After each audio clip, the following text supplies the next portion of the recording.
Hi, welcome to another craft video from the Kansas City, Kansas Public Library. I'm Cheryl and I teach the craft classes at the main library. This video is to accompany a craft kit that will be given out at the main library starting May 15th, 2021. What we're going to be learning to do is to make a coiled basket. In your kit, you will have 12 foot of this thick white cord. You will have various colors of yarn to cover your basket cord. You will have a little plastic large eye needle. You will need to provide a pair of scissors. Now the first thing you may notice is that this cord, the ends are cut at an angle. This is to make it easier to blend in when we start and stop the basket. Now I'm going to take one of my yarns that I'm going to want for the base. And now on this one I used the green yarn. You want to do whatever color you start with is going to be on the bottom. And we're going to make a flat 3-inch disc by coiling the cord around and around and around while we wrap it with the yarn. So in order to make this easier to use, I'm going to cut about a 4-foot length of this yarn. 1, 2, 3, 4. It doesn't have to be exact. And I'm going to set the yarns aside for now. I'm going to thread the end of that through the plastic eye and just pull it a little bit so that I've got a short end and a long end. Okay, I'm going to take the long end of my yarn. I'm going to place it right here along the end of my my cord. I'm going to hold it down with one finger and I'm going to start about a 1/4 of an inch in from the end, and I'm going to wrap this firmly around it, just around and around and around, covering up that tail end. And I'm going to do it, I don't have to pull it really tight. I just so it's firm. You don't want it too loose, but you don't need to tug too hard. And you just want to wrap it around and be sure to cover up all of the white here. And don't worry about the tip. We'll cover that in just a minute. Okay, we're going to wrap it around and around and around, and we're going to get to the point where we can fold it over into a little loop like this. Now I don't know if you can see, but there's a little hole in that loop. And while I'm holding this and pinching it, and I'm going to keep wrapping firmly so that I'm catching the end of that angled end in my wrapping. That's what's going to hold this loop closed. Okay, I'm going to wrap for about another inch past that, and I'm going to be wrapping about an inch at a time. Okay, it doesn't have to be exact, but I like to measure with my knuckle from my first knuckle to the end of my finger. I figure that's about an inch. Now, it's the end is coiled here. I'm going to take that end and I'm going to just kind of force it around in a circle. And I'm going to hold this tightly. Now, how I'm holding this is I'm grabbing this part of the cord with these fingers. That leaves my first finger and my thumb free to pinch that and hold it in place. It's a little firm because it's going to want to resist going in the circle like that, but if you hold it firmly, you can do it. Now, I am wrapping it around this way, so what I'm going to do is I'm going to continue wrapping, but I'm going to take the needle, and since I'm wrapping from the top downward and coming up, I'm going to do that same direction with my needle, and I'm going to come up through the hole that's in the loop and pull that tight. And I'm going to do that one more time and pull it tight. Now I'm going to make sure that there's no white showing too. Okay, so I've done that twice. And we're calling that a stitch. So we're going to stitch it twice, then we're going to keep wrapping. Now I started wrapping this way, so I'm coming up from the bottom. But if you wrapped it this way, the other direction, you'll just continue on the direction you're going, so you'll be taking the needle down through the hole. Whether you come up through it or down through it is all a matter of whether or not you decided to wrap it this way or this way. Okay, so I'm going to let go of that, and it should hold pretty well. I'm going to hold this part with this hand, and I'm going to keep wrapping just like I did before for about another inch.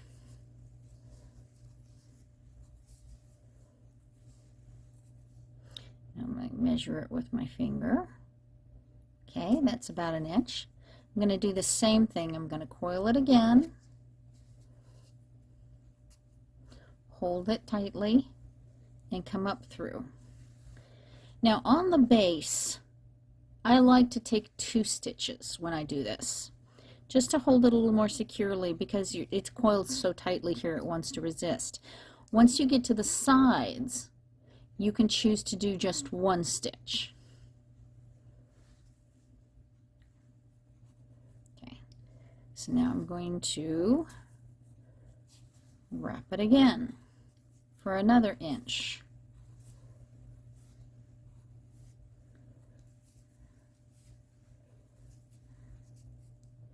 Okay, that's about an inch. I'm going to coil. I'm going to bring it through.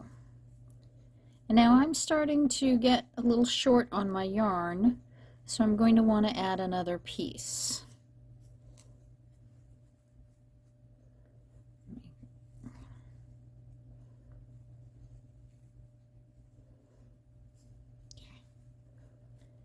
So once I do that, I'm going to wrap it once or twice around here.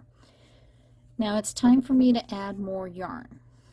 So I'm going to cut another piece of the yarn, and just so that you can see what I'm doing, I'm going to get a contrasting color. Normally I would just continue on and make the whole base one solid color, but that is actually, I'm going to set this aside, but since I want a contrast, I'm going to use this yarn to show you the difference between the two. I'm going to cut about 4 foot off of this.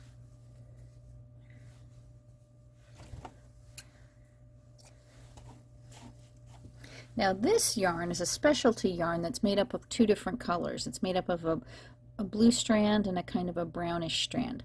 I'm going to treat that just like it's one piece of yarn. I'm going to thread it onto my needle. Whoops, I got to make sure I get both of them.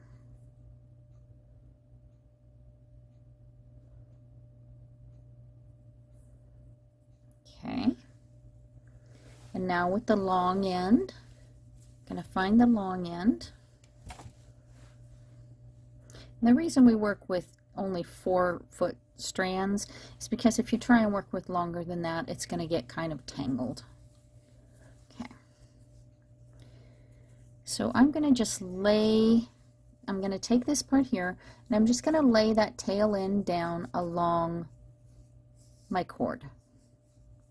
Then I'm going to lay this one down, the tail end, right beside it, like that. I'm going to put my thumb down there, And I'm going to start wrapping and pretend I'm just going to keep going on just like I was with the black. And I'll just keep wrapping. And now eventually I will cover up those tails. And I just treat it just like I did before. Wrap until I get about an inch long, or whatever measurement I chose. And then I coil, hold it with that hand while I stitch through here. And I'm going to take 2 stitches because I'm doing that on the base.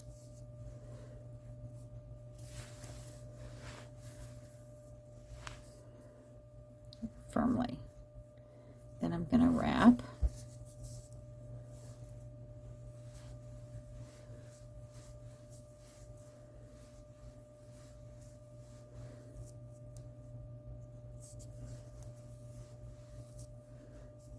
And coil. Now, when I get to a part where I am now multiple rows deep, instead of going all the way back through the center, I'm going to come up between the 2 rows that I did before. So I'm only going to go through and stitch through 1 row.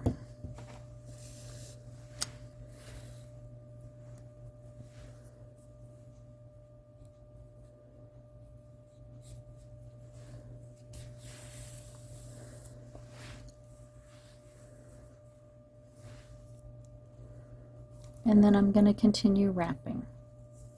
I'm going to keep doing these same steps until I get a disc about 3 inches around.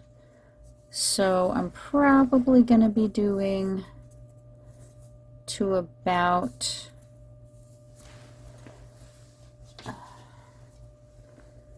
so right now it's 1.5 inches. So I'm probably going to be doing about this much, and then I'll find a place to stop when it's about 3 inches across. I'll go to the next step and start forming the sides. Alright, so I've got my base, and as I was coiling it and wrapping it, I periodically put it down on the table and I flattened to make sure I was keeping it nice and flat and not making it curved. And if you did it firmly enough, if you wrapped and stitched firmly enough, it will now feel very solid, a good flat solid base. Now we're going to start forming the sides. Now when we coiled and wrapped before, we would wrap and then just keep going on the outside. Now what we're going to do is we're going to wrap, and then when we take a stitch, we're going to actually lift the wrapped part up so that it's halfway covering the row before it.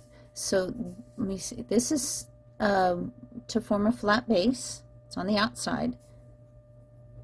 This is to form the sides. Now you don't want it all the way right on top of the next row, because if you do that your sides will be straight, and we want them flared out a little bit. So you'll want to pull it up so that it's about halfway on top of the other one and halfway sticking out. So we're going to wrap for 1 inch. 1 inch. Now when I stitch, I'm going to hold it with this hand, and I'm going to hold it. I kind of like to grab the disc here and bring my coil up like this with my other hand, or with these fingers. And now we're not going to take 2 stitches. In this case, I'm going to switch to just 1 stitch for the row below it.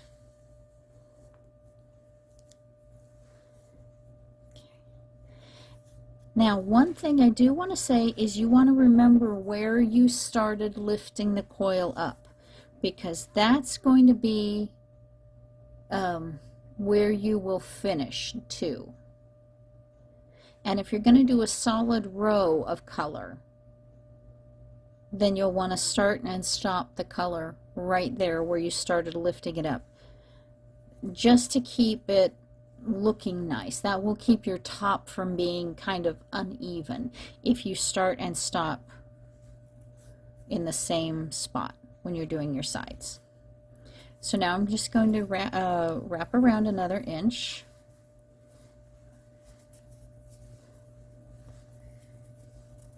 And take another stitch. Now remember, I'm going to hold it halfway above the other row.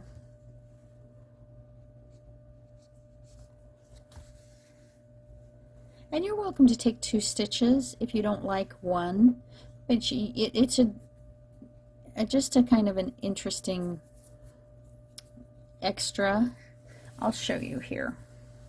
In this one, I just took 1 stitch. And when you take those stitches, it's going to show on the layer below it that's a different color. If I did 2 stitches, this contrasting stitch here would be a little bit extra wide, so it'd be a more stronger decorative element. And that's how I just did this. Just keep coiling and coiling and coiling, with each row just a slightly out and above the row before it. So you can see it's now starting to form the next row because I lifted it up just a little bit and over inside the other one. I'm going to do a few more rows and I'm going to come back and show you.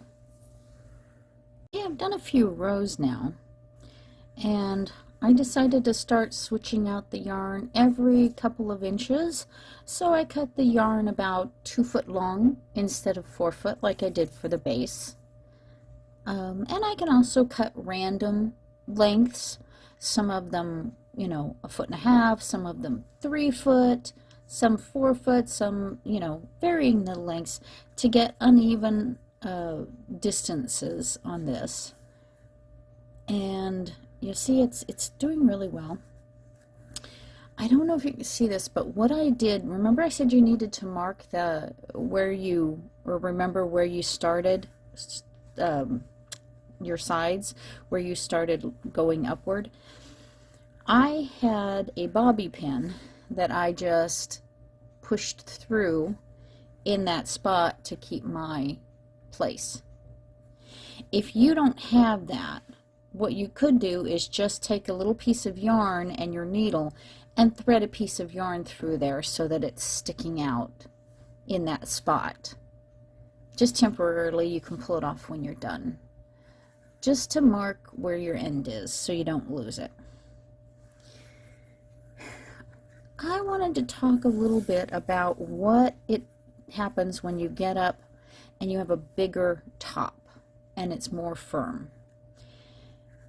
When it was small, you could just wrap around and around and around. It wasn't any problem. But once it gets bigger, up here, after you've taken a stitch, it's pulled down pretty tightly close.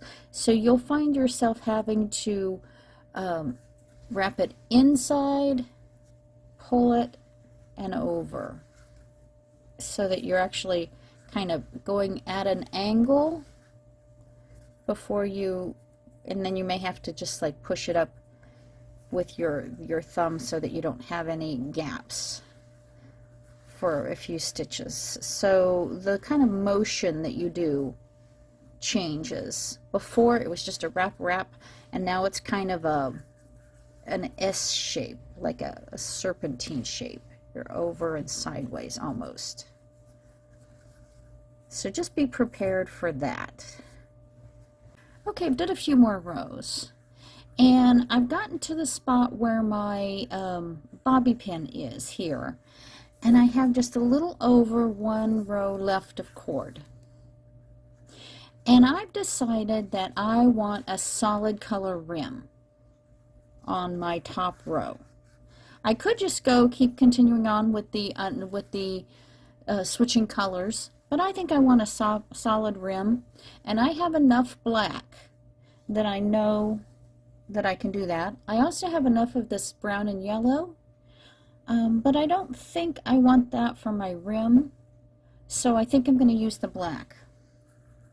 So I have to stop right here, and right where this bobby pin is, I'm going to change color to my black, and I'm going to do the rim a solid black. And when I get close to the end, when I get about 3/4 of the way done, I'm going to stop and trim the end, and I'll see you at that point. Okay, so I'm about 3/4 of the way done with my final row. And I've got a little bit extra here that I need to trim off. So starting right there, I'm going to cut it at an angle. Now, one thing you need to know is this one is cut at an angle to start with. I cut them all that way. But this one has to be a more gradual slope. So I'm going to start right here, and I'm kind of try and cut an angle over to here. And I'm going to hold the scissors, and I have to cut, kind of trimming off pieces as I go, kind of. And I want to get that to be as gradual of an angle as I can. So then I might trim off some of the tip to make it more of a narrow tip. Get rid of all that extra. So when I get to this part, it's going to be more of a gradual fading into the other row instead of just a block, you know, a choppy spot where there's a massive bump. Tapering it like that will make it look better and more professional and less bumpy. And you can trim until you get it the way you like it. Don't trim too much. I mean, you don't want to cut all the way through it, but that's about good. See how narrow of a gradual tip that goes? So I'm gonna come over, and I'm gonna get to this point till that gradual part starts, and then I'm gonna show you how we're gonna finish up. Alright, I finished the top row all the way up until my angled part starts. And now it's time to take a stitch. Instead of simply doing a stitch and then wrapping some more, from this point on, you're just going to be taking constant stitches. It's just going to be wrapped around and around and around until you reach the end of your cord. Now, because it's angled, you might have to wrap a little more closely than before, because it will try and slide down. See what that one's doing? So you may have to stitch a little bit more thickly than you have been doing in the rest of your basket.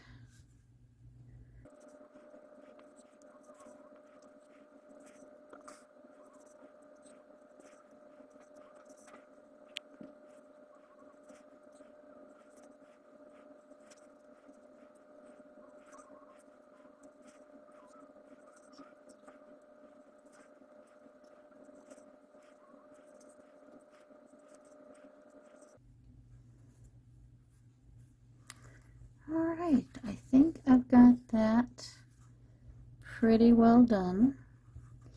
Now I need to hide the end of the string, because if I just let it snip it off, it's going to eventually work its way around. If you are near a stitch, you can put your needle through that stitch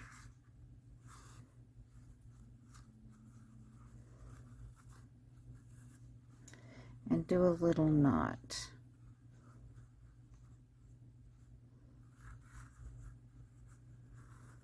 Don't try this if you're too far away from a stitch, because you will actually pull it out of position.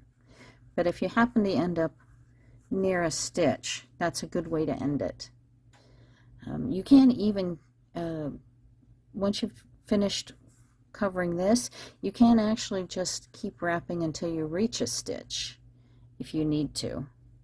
And now I'm going to take my needle and try and get it under the threads. Start right where the knot is. Try and get it under some of those threads. It should be a little firm and difficult because you've stitched fairly firmly. But see, I've gotten it under a few of those stitches, and I'm going to pull that through, and that's just to anchor the tail end, and I'm going to trim it off.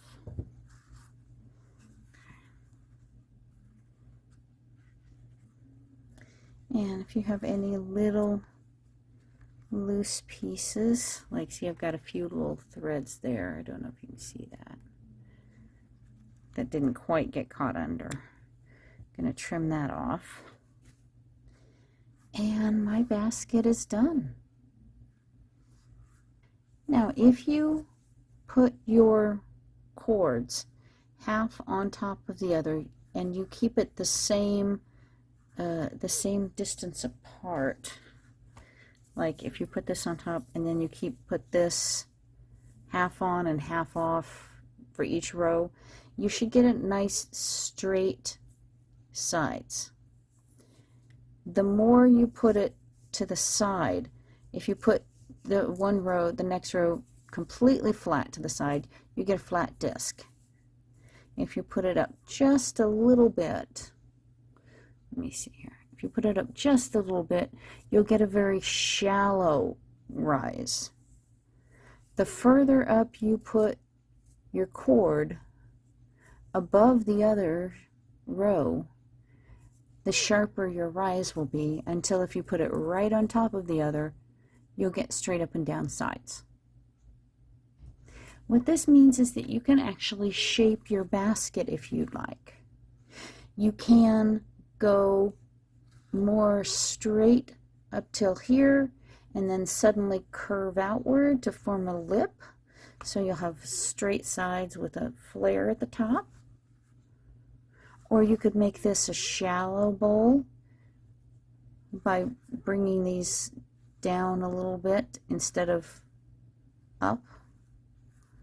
And you can even go out, and now if I wanted to I could have a flared base like this, and then I could do more rows if I had more cord that was straight. I could do a few rows straight, and then I could do a few rows that curve inward, so that I could get a kind of a vase shape. So you could actually make a coiled basket vase, not for live plants, but you could put silk flowers in it. So where you place the cord will determine the shape of your sides. Thank you for watching another craft video from the Kansas City, Kansas Public Library.